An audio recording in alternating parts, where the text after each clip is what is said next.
It's been almost a decade since NASA sent a man or woman into space. Tomorrow afternoon, as long as the weather holds, they will do just that. 2 Americans will set off for the International Space Station.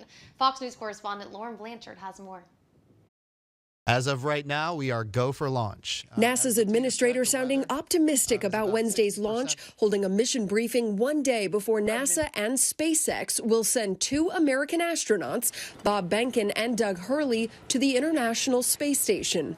This is the first time that a commercial company is building and going to operate this spacecraft and capsule. And liftoff, the final liftoff of Atlantis. It's also the first time since 2011 that the U.S. has launched astronauts from American soil. This is Launch America. It's not Launch NASA.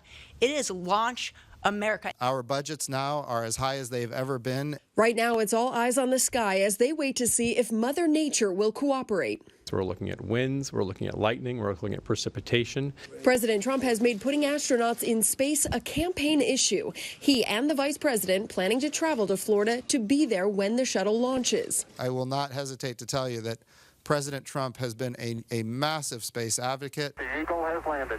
NASA hoping it will be a nationally unifying moment, much like space exploration was back in the 1960s. This is a unique opportunity to bring all of America together in one moment in time and say, look at how bright the future is. The Kennedy Center will not be open for public viewing like normal. If all goes according to plan, the crew will dock at the International Space Station just before noon on Thursday.